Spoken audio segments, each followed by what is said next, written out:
Hey guys, and welcome to Sasquatch Theory, a place where people can share their encounters and experiences.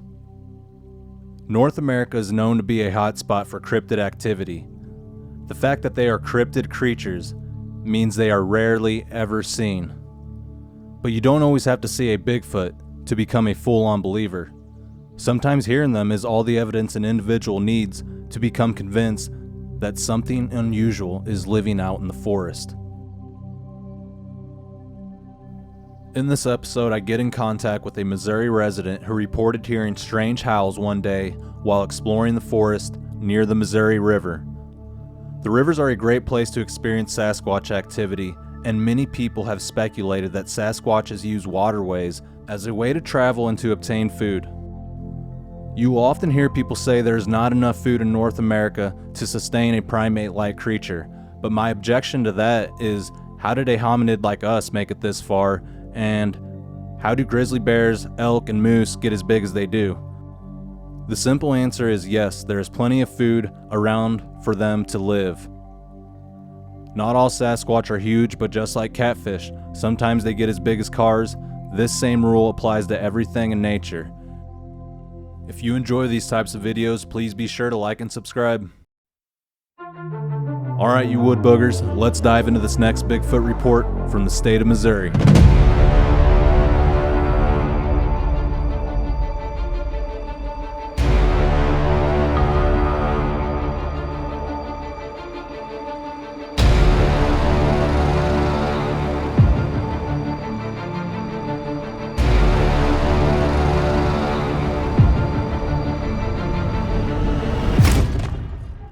Julie, welcome to Sasquatch Theory, and I appreciate you being on the show. Thank you for having me, Miguel. I'm not sure my story was even worthy of being on your show, but I do appreciate your interest in it. Yeah, absolutely. You mentioned you're out of the state of Missouri, my home state. Oh yeah, born and raised. I did spend 10 years out in Colorado from 1987 to 97, but yeah, I ended up coming back home. Okay. Yeah, it's a good state to live in. It is. They all have their own individual beauty, you know. Yeah, they're all unique in their own way. Julie, if you could you tell me about your experiences and kind of what happened? Okay, well, this was back around about 1985, and I was living out in a rural area outside of Fayette, Missouri. And I'd never had any, indication there was any Bigfoot in the area prior to this. But one evening, my brother had been visiting me. We were standing out in the parking area, of our driveway, talking before he left. And I'd say it was probably somewhere between 9:30 and 10, just shortly after dark. And this was summertime. So we were just standing there talking, and he was getting ready to leave. And all of a sudden, about a quarter mile from us to the west in the woods, we heard this god-awful wail, that we had never heard anything like it before. We both immediately looked at each other and was like, what the, was that? And we kind of got quiet for a minute. And before we heard it again, I said something akin to like, what was that? A sick cow? Because we knew all the animals that were in the area and there was nothing else. We just couldn't attribute it to anything.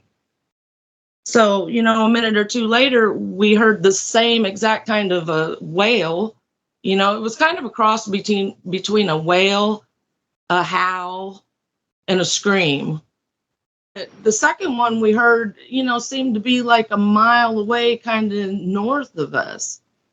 And at the time we look at each other and our first thought is, how did it get over there so fast? We were trying to figure out how it had moved so quickly. And at the same time, trying to figure out what in the heck it was, because we'd never heard anything like it before. And of course, it made the hair stand up on the back of your neck, no doubt. And then we heard it again, the close up one, and we just stood there looking at each other just in shock, trying to figure out what we were hearing, and it probably went on. There was probably, 6 to 7 calls, back and forth from the one close to us to the one far away. But at that time we didn't know what it was. And anytime we talked about it, we always, just silly trying to figure out how it moved so quick, from this spot to that spot.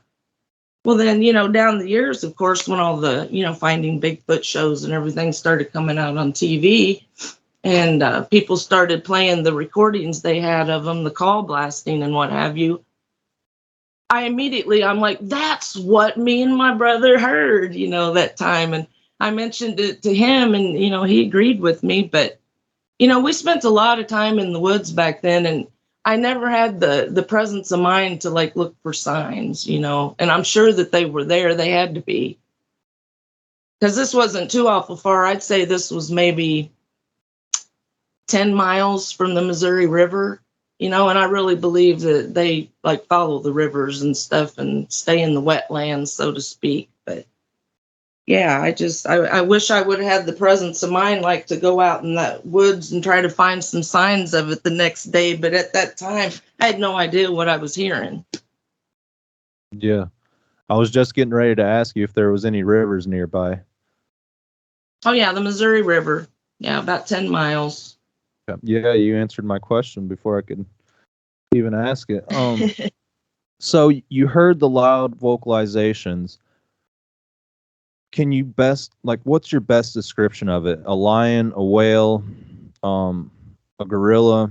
Like what's the closest animal? For years, the only way my brother and I could describe it to anybody when we were talking about it was that movie American Werewolf in London, when he had morphed into the werewolf and got trapped in the alley and was like howling and it was echoing. And I think he might have been wounded or something. Anyway, it was just a crazy howl, wail kind of scream combination, That was the only thing that we could really compare it to until we heard the Bigfoot calls, on the shows and realized, hey, that's what we heard. Mm-hmm. So you mentioned in crazy. Your email. You mentioned in the email that you heard a second call, and you couldn't figure out how he got over there so fast. Then you told me that you realized that it could have been two of them. Is that what?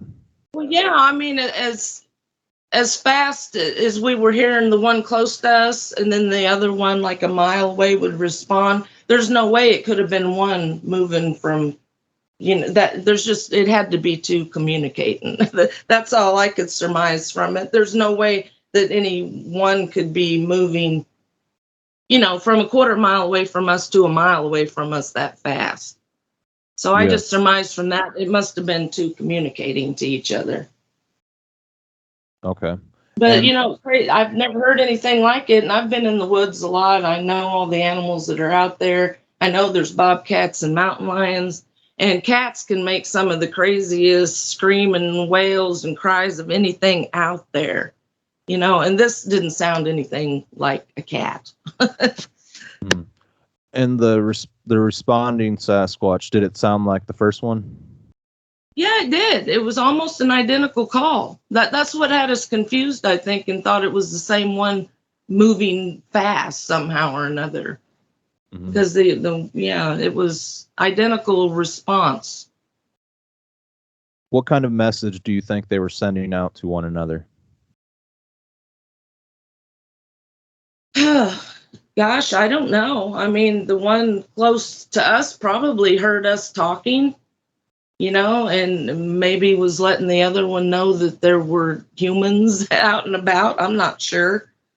They definitely communicate, and I'm quite sure that's what all the tree bends and breaks and everything in the forest is all about, Maybe, of course it's for other Bigfoot, but I think they're also letting humans know where their boundaries are.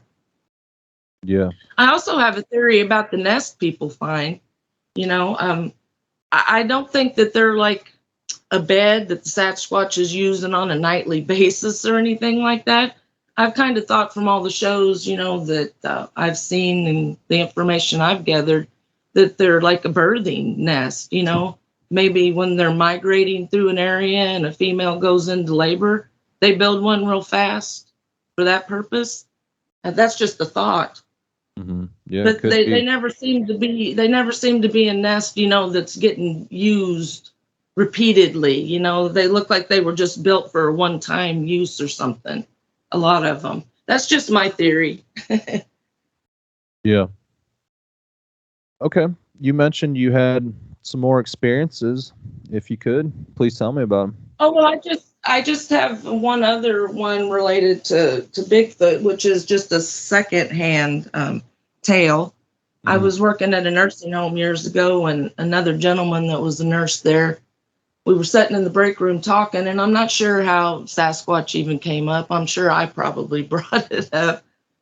But he happened to mention that one time he was hunting with a buddy of his, and they were in their blind, I suppose. And he said they were sitting there talking and saw a guy coming up the fence line, what they thought was a guy. And they were discussing, what's he doing out here without any orange on? This dude's going to get shot. And they said he was unusually large and looked like he had a fur coat on. And, they were just convinced that it was a guy that was walking up the fence line, in a fur coat for some reason that shouldn't have been out there during hunting season.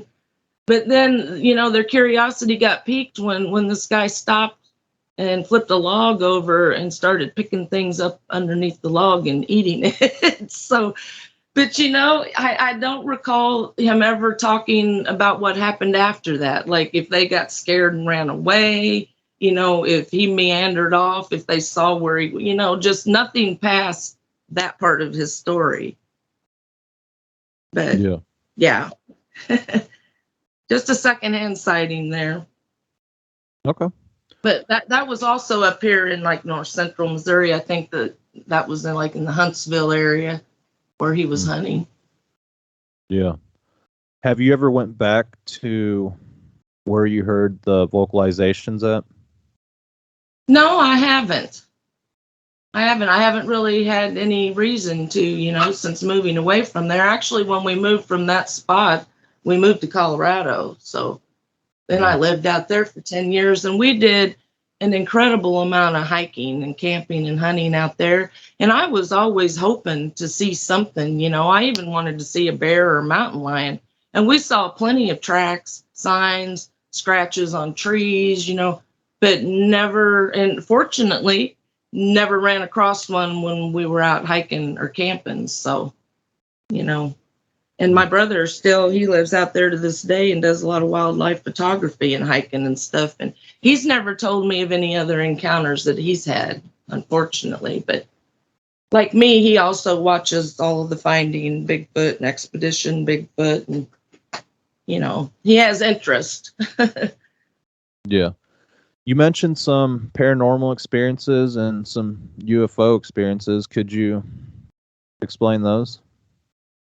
If you want to. Well, yeah, sure. No, when I was a small girl growing up in Slater, Missouri, we were living in a house that was probably 100 years old at the time, and I had been told that an elderly lady that had lived there before my dad bought it had passed away there. And there were just constantly, creepy sounds.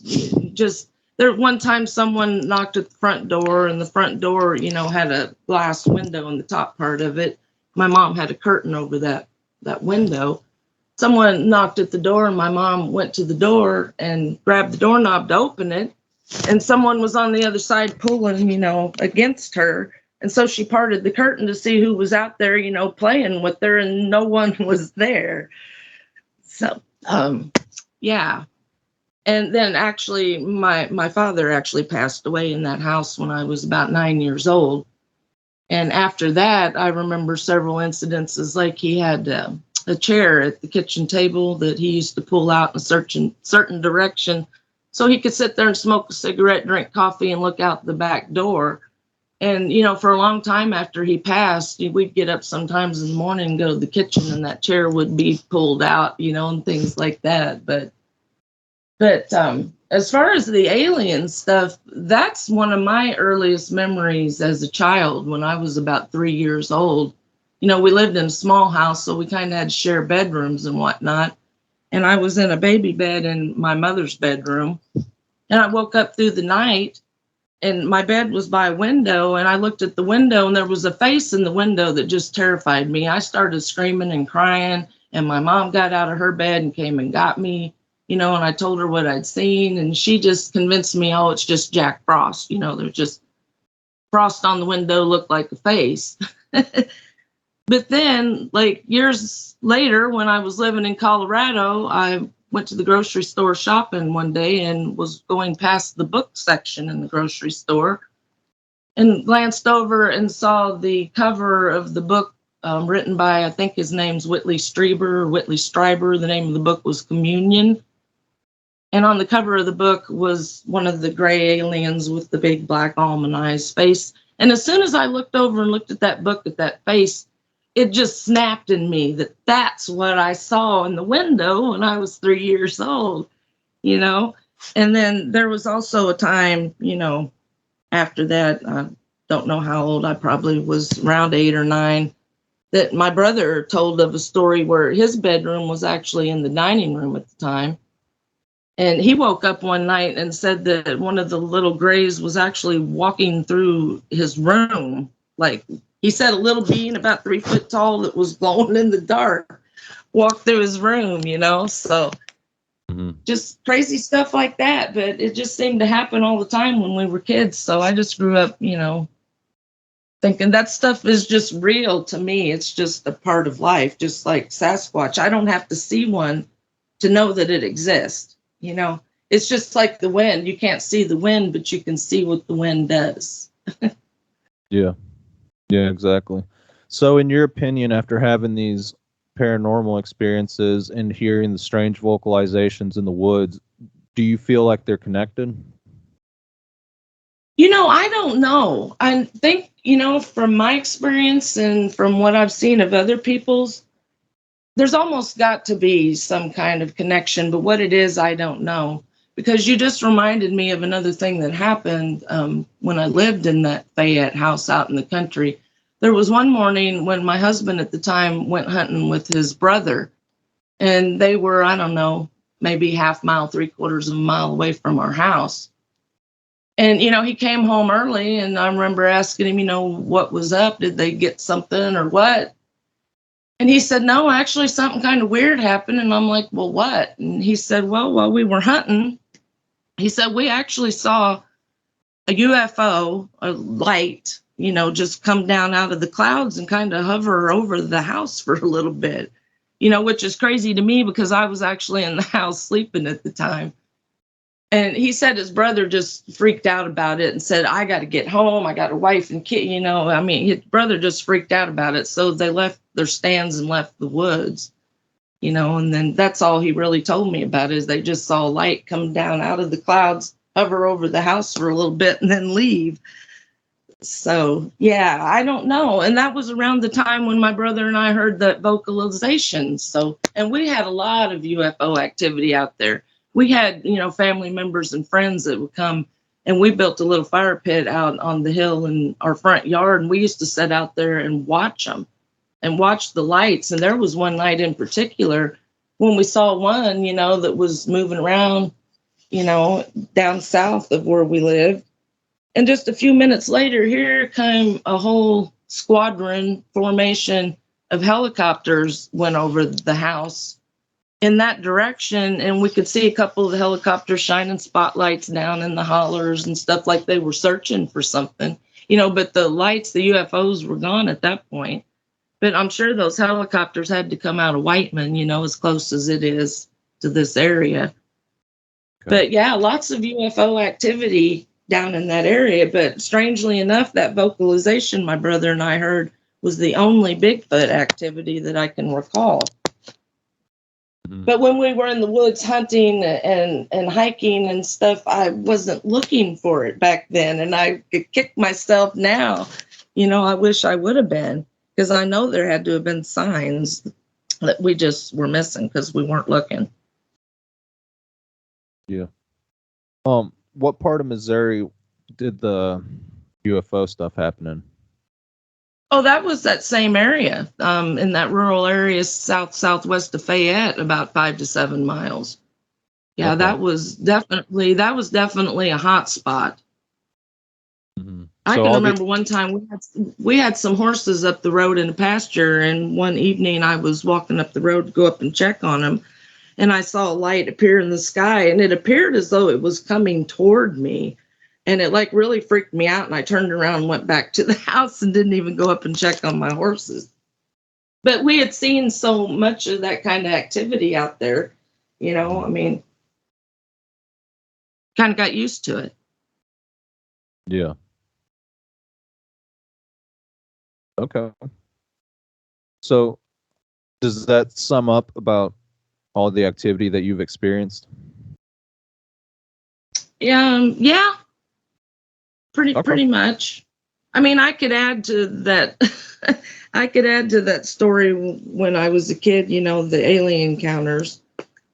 But that's one of those ones I'm sure everybody would think was crazy. But nonetheless, during that time when I don't think I was even born yet when this happened, but I have 3 older sisters, and they were sharing a bedroom in this house because it was a small house. Well, they've always had a story over the years of one time when my mom, and this was before my dad passed away, had gotten into an argument. And we lived in an area where like the high school football field was right behind our house. Like there was a chain link fence, and over that fence was the bleachers and the football field. Well, my sister's story was that my mom and dad had gotten into an argument one night, and my mom had went over to the football field to sit on the bleachers, to think about it, calm down or whatever. Well, she came back with a story, I guess, that while she was over there, she fell asleep. And a couple of guys, she said were guys, came and picked her up in what she said was like an airplane, but it wasn't an airplane, and took her up to a place that was so beautiful. I mean, the way she described it, it sounded like heaven. She said there were flowers and colors and things that we don't have here that she'd never seen before. Well, anyway, apparently they just took her for this ride, took her back to the football field. But when she went back home over to the house and went in, to my sister's bedroom to check on them, apparently she was glowing in the dark because they woke up screaming bloody murder, and they told this story for years, and they still, all 3 of my sisters swear by it, that when my mom came back from that little escapade over in the football field, that she was glowing in the dark. So I don't know. She said she, didn't remember anything. I mean, she told everything she remembered, and she remembered it as a dream that a couple guys came down in what was like an open cockpit airplane or something and took her for a ride. And when she came back, she went home. So, yeah, that was a crazy story that got talked about, as I was growing up. But, my sisters swear by it. They they'll swear on a Bible that it actually happened, but I wasn't yet born, so I can't comment. Okay. Well, I appreciate you sharing. Yeah. Well, thanks for your interest. It's Yeah. nice to talk to somebody that actually wants to listen to what you have to say and isn't completely indifferent to it or thinks you're crazy. Yeah. That's Yeah. the thing, with me, I have such curiosity about things and a need to know. I just research the heck out of stuff. And what blows my mind is I can't understand how come other people don't have the same curiosity. Yeah, absolutely. Have you experienced a lot of ridicule in your life when telling these No, not encounters? really, because we never really discussed these things other than, with family at family get-togethers or with close friends, that maybe had also experienced stuff or didn't really think we were crazy, that knew we were telling the truth. Mhm. But yeah, I mean, they're out there, and like the story of the kid a couple years ago that got lost out in the woods for 3 days in North Carolina and came back saying that it had been saved by a bear or something. Really? I know that's the only way that the kid could think of to describe, what had saved him, but that was in the middle of winter, and bears are hibernating, and that's just crazy to me. And I've heard stories like that before, so where they've protected children or other people that were lost in the woods. So, yeah. they're out there, and I wish that I could be having the kind of interaction that some these other people are having with the gifting and whatnot. I think that's awesome. Yeah. Okay, Julie. Well, I appreciate you getting in contact with me and telling your experiences here on Sasquatch Theory. Well, hey, thank you, Miguel. Keep up the good work. Yeah, absolutely, and I appreciate it. If you ever experience anything else, just get in contact with me. I sure will. And like I told you earlier, I'm going to try to contact my nephew and find out a little bit more about the lady that lives down around the Lake of the Ozarks, that I've heard a rumor she's having some kind of activity and maybe interactions and stuff. So I'll try to get a little bit more info on that for you. Okay, yeah, sounds great. And Julie, All right. I really appreciate it, and you have yourself a good night. Thank you. You too, Miguel. All right, take care. All right, you too. So Julie is extremely sure that the sounds she heard near the river were unlike anything she ever heard in her life. From the description she gave, it did sound like a possible Sasquatch vocalization, and the behavior she described did line up with Bigfoot activity. There are many reasons Sasquatch are found near waterways other than for traveling reasons. It is obvious that a creature that large would need lots of water and food. Many different plants, trees, and fungi are found near waterways, including different types of aquatic life. The rivers also attract other wildlife species who come to visit for the same reasons. If you guys enjoy this video, please like and subscribe and hit the bell notification to stay up to date with all my future videos. If you would like to support the channel and future videos, I have a link below for the PayPal and the Spreadshirt website. I appreciate everyone who has supported the channel and the people who follow the content. You guys are amazing. Alright everyone, that's it for now, and I appreciate everyone watching. Take care.